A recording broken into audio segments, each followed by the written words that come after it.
ಶ್ರೀ ಶ್ರೀ ಶ್ರೀ ಶಿವಕುಮಾರ ಮಹಾಸ್ವಾಮಿಗಳವರ ಜಯಂತಿಯ ಆಚರಣೆಯ ಸಂದರ್ಭದಲ್ಲಿ ನಾನು ಕಾರ್ಯಕ್ರಮಕ್ಕೆ ಬರೋದಕ್ಕೆ ಸಾಧ್ಯ ಆಗಿರಲಿಲ್ಲ.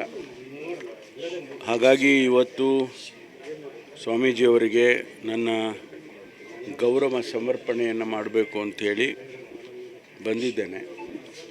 ಅದೇ ಪ್ರಕಾರ ನಮ್ಮ ಕಿರಿಯ ಸ್ವಾಮೀಜಿಗಳಾದಂಥ ಶ್ರೀ ಶ್ರೀ ಶ್ರೀ ಸಿದ್ಧಲಿಂಗ ಸ್ವಾಮೀಜಿಯವರಿಗೂ ಕೂಡ ನನ್ನ ನಮನಗಳನ್ನು ಸಲ್ಲಿಸಿದ್ದೇನೆ.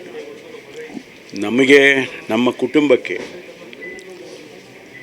ಮತ್ತು ಮಠಕ್ಕೆ ಇರ್ತಕ್ಕಂಥ ಅವಿನಾಭಾವ ಸಂಬಂಧ ನಮ್ಮ ತಂದೆಯವರಿಗೂ, ವಿಶೇಷವಾಗಿ ನಮ್ಮ ತಂದೆಯವರಿಗೂ ಕೂಡ ಮತ್ತು ಹಿರಿಯ ಸ್ವಾಮೀಜಿಯವರಿಗೆ ಇದ್ದಂಥ ಸಂಬಂಧ ಅದು ಯಾವತ್ತೂ ಕೂಡ ನಡ್ಕೊಂಡು ಹೋಗುತ್ತೆ. ನಾವು ಕೂಡ, ನಾನಾಗಲಿ ನಮ್ಮ ಸಹೋದರ ಡಾಕ್ಟರ್ ಶಿವಪ್ರಸಾದ್ ಅವರಾಗಲಿ ನಾವು ನಡೆಸ್ಕೊಂಡು ಬರ್ತಾ ಇದ್ದೇವೆ.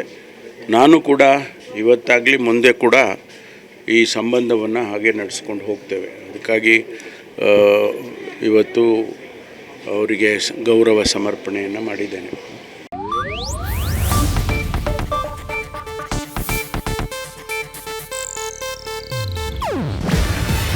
ಇದು ಏಷ್ಯಾನೆಟ್ ನ್ಯೂಸ್ ನೆಟ್ವರ್ಕ್ ಪ್ರಸ್ತುತಿ.